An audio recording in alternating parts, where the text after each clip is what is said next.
Hello everybody, I am going to New Jersey right now to check on my interior renovation for the property that I am selling that's going to get me out of all my margin, all my leverage, all my debt that I took out at the end of last year.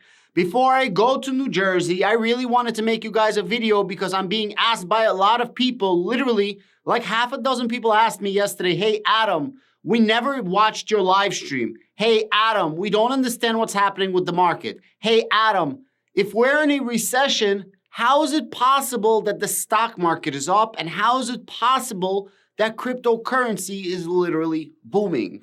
And I'm going to try to explain it to you in my own personal words and my own personal thoughts. Before I go any further, I'm not a financial advisor. I'm not some type of guru. This is purely entertainment and education. And just because I say something doesn't mean it's right. It's just right for me. And I'm willing to live with the consequences if I'm wrong. But when it comes to investing, you have to make a theory. You have to make a base case. You have to build footing and foundations to build your thesis, right? So the way I work is if I can explain something and put some data points in my mind and it starts to formulate a picture that's clear, for me, that's a winning formula. So what I'm going to tell you right now is my interpretation of what's happening in the market right now. Around 2 months ago, there's a GDP track now. If you go to the Atlanta Fed, that GDP track now, you guys can find the video. Around 2 months ago, it was around a negative 2%. So we were foreseeing a negative 2% GDP approximately 2 months ago. The GDP came out yesterday. It's a lagging indicator of 1 month. It came out at the end of July. But the end of this quarter was at the end of June. So keep that in mind. When GDP comes out as negative 0.9%. Quarter one, we had negative 1.6%. So just think about it, right? We know we're in a recession. We knew we were in a recession. On this channel, we knew we were in a recession like 3 months ago. You guys remember this. We've been calling this. We've been preparing for this day. We've been preparing for this shit all this time. Because the negative GDP did not increase but decreased, this is a bullish signal in a bearish market. Does that make sense what I just said? So it went from 1.6 negative to negative 0.9. If it went from negative 1.6 to negative 2, this market rally would not be happening. And the entire time, this is a lagging indicator. Remember, it's a month old. The official numbers are going to come out at the end of August, which now means we have a 2-month lagging indicator. After that, you're going to get a panel of economists that are going to get together and deem this if this is an official or non-official recession. But this most certainly is a technical recession. And don't listen to our fearless leader, Joe Biden, because he wouldn't know what a recession is if it was standing right in front of him, because obviously he can't call a recession when it's literally right in front of him. This is a recession, but it's a recession that's diminishing so far based on the data that we have. I want to show you a couple of more things and give you guys another explanation. This video is going to be for basically stocks, real estate, and crypto. Well, let's concentrate right now a little bit on stocks. In the GDP, it says that there was a decrease in government spending, which was offset slightly by an increase in government spending military. So military government spending went up as opposed to regular government spending went down. So then a lot of people are like, well, Adam, that's the military aid that we're sending to Ukraine. And that might be. I don't know what it is, but that might be. All I know is that I'm invested in some defense stocks. And it's not just Palantir. I am invested in other defense stocks that I went over on this channel, but nobody really cares. So Palantir is all about defense and government spending. 2/3 of its business is in government spending. 1/3 of its business, or half of the government spending, is in actually defensive spending, both domestically and abroad. The United States government sends money abroad. When the geopolitical uncertainty ends in that area that they send money, that country has to rebuild. That area has to rebuild. They're then going to come to America and say, hey, we need this, this, this. America's going to say, no problem. Why don't you use our companies? So a lot of the companies that are part of the DoD primes, Department of Defense primes are going to really prosper from this. I believe my number one holding, Palantir, is going to be a 6th DoD prime and actually a software prime.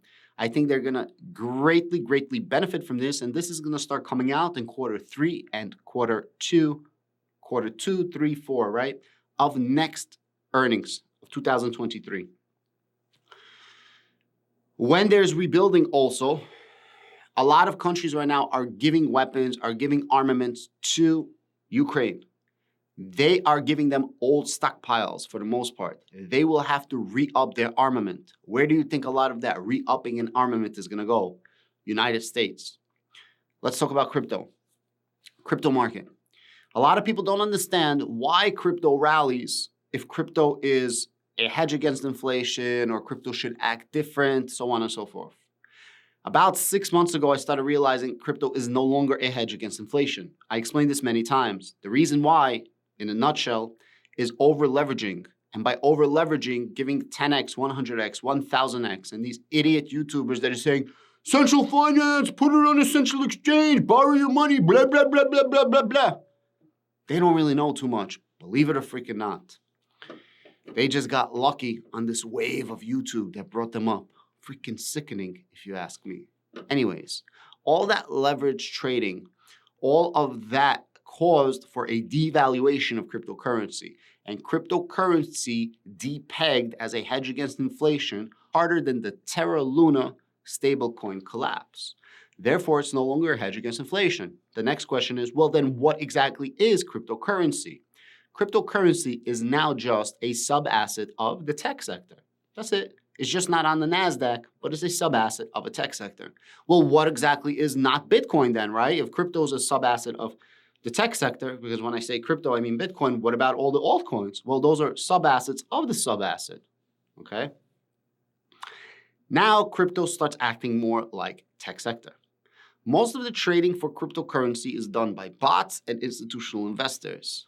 And a lot of the trades are triggered based on bullish and bearish case sentiment, and they're automatically triggered at certain numbers. Let's say if Bitcoin hits 19,000, there might be a bunch of sells. If Bitcoin hits 25,000, it might be bearish and there's going to be a bunch of automatic buys. This is one of the reasons why the price of Bitcoin was going down and hit 17,600 or so. So that explains Bitcoin, that explains crypto, that explains the stock market, and that explains the stock market when it comes to military spending. The second part of this video is the economy. We know the economy is in a recession, but based on those GDP numbers, we also know that the economy is actually getting better. Now, what exactly is going to happen from now? We might have another negative quarter of GDP, maybe. And then the other quarter after that, I don't think we're going to have negative GDP. And it's possible the next quarter we also don't have negative GDP, but it's possible we will. We'll see what's going to happen. As long as the next quarter's GDP is lower than the 0.9 that we had right now, this is a bullish indicator. That means that the economy is starting to get back on track. I would not mind for another negative quarter of GDP as long as it's a diminishing negative quarter of GDP. The quarter after next, if not next, is probably going to be a positive quarter of GDP. That is probably when the recession is going to start being over. And if not that one, maybe the one after that. But that's approximately, in my personal opinion, the timelines.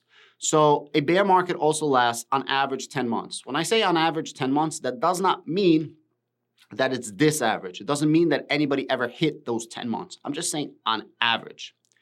Those 10 months started in January, February, March, April, May, June, July.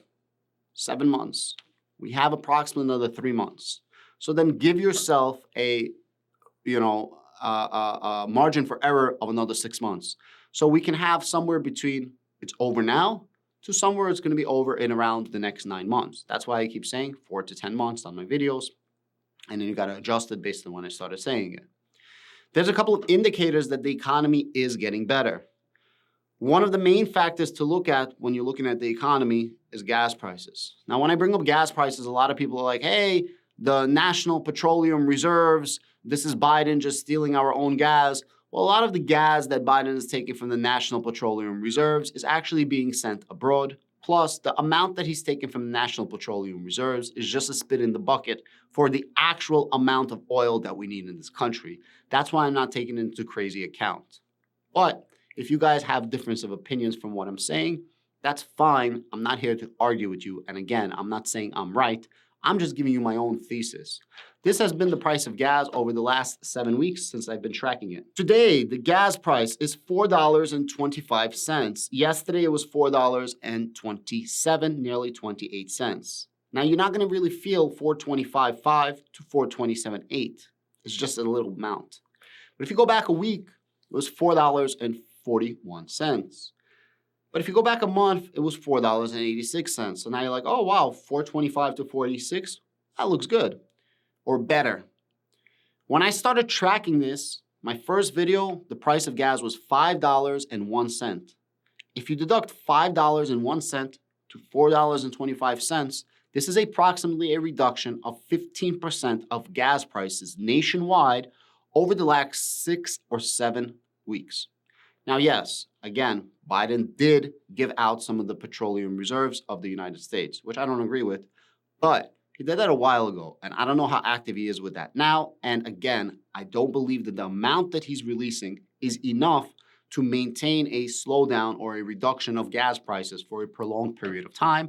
And I've been following this just 7 weeks, and it's been going down for longer than that.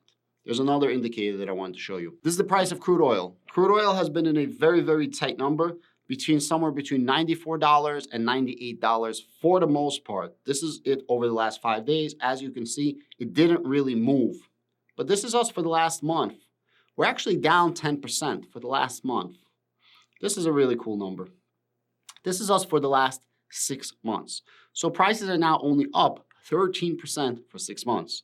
So if you think about it, the same amount that the prices have been reducing over the last 7 weeks, which everyone's starting to feel, even my boys who are truck drivers are like, Adam, you're right, the price of gas is going down so far, guys. So we're only going by the data that we have. Now, if you look at this, we're approximately the same amount up from where we were 6 months ago as we are down from where we were 6 or 7 weeks ago. So now the question is, hey, if you just started feeling the gas prices going down from all-time highs and it's down around 15%, well, as this number is going to keep going down and as that number is going to keep getting reduced, you're going to feel the effects of gas less and less. By the time these numbers are reduced, the next FOMC meeting, which is going to be not next month, not in August, but in September, probably the CPI and inflation data is going to go down. There was a peak right here. This peak was around June 9th, and it hit gas prices around $122 a barrel. If we don't have a meeting next month, and then we're going to have a meeting after that, almost certainly the Federal Open Market Committee is going to raise by 75 basis points. I believe that's going to happen, no matter what happens with the economy. And I really hope that they do. But the meeting after that, it's possible that we're only going to get 50 basis points. And the meeting after that, 50 basis points.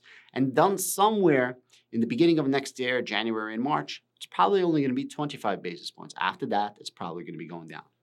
Everything I'm saying right now is only going to work if the data that I'm giving you actually remains constant. Obviously, a million different things can go wrong. And there's a lot of people in the comments that are easily going to say, no, you're wrong.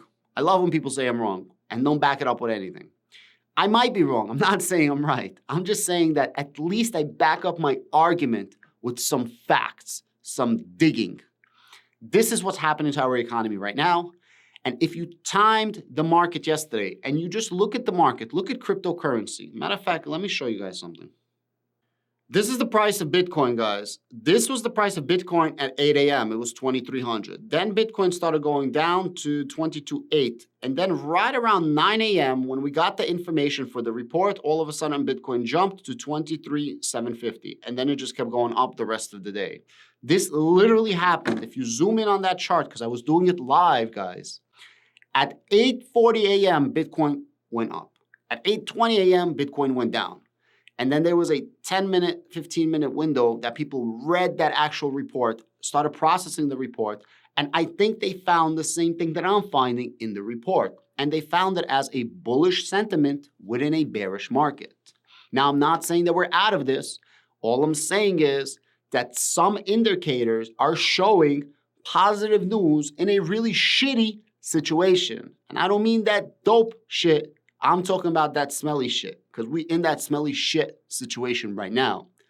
But it is getting better in increments. And I believe that sometime in 2023, the market will start rebounding. Now, that doesn't mean we're going to hit an all-time high. I mean, we're going to start stabilizing and rebounding.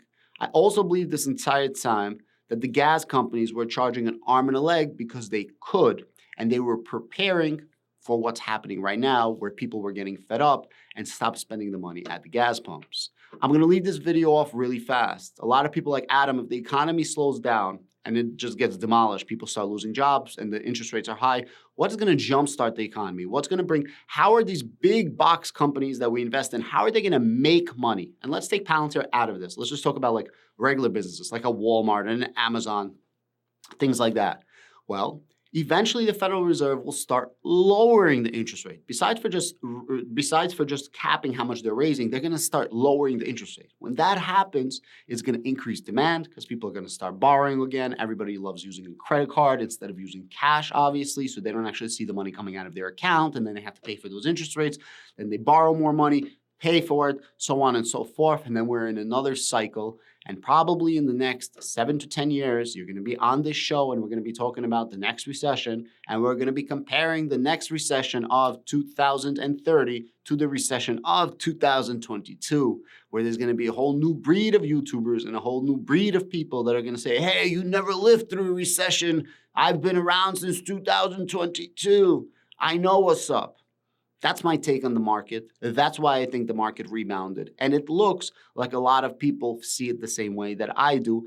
At least that's why I think that the markets are green. Now, that could be a completely different reason. This is just my explanation. And if you don't like it, go find another channel. Guys, I'm off to New Jersey for my property. And remember, I have 3 channels: real estate, stocks, and crypto. And the link is down below. Thank you.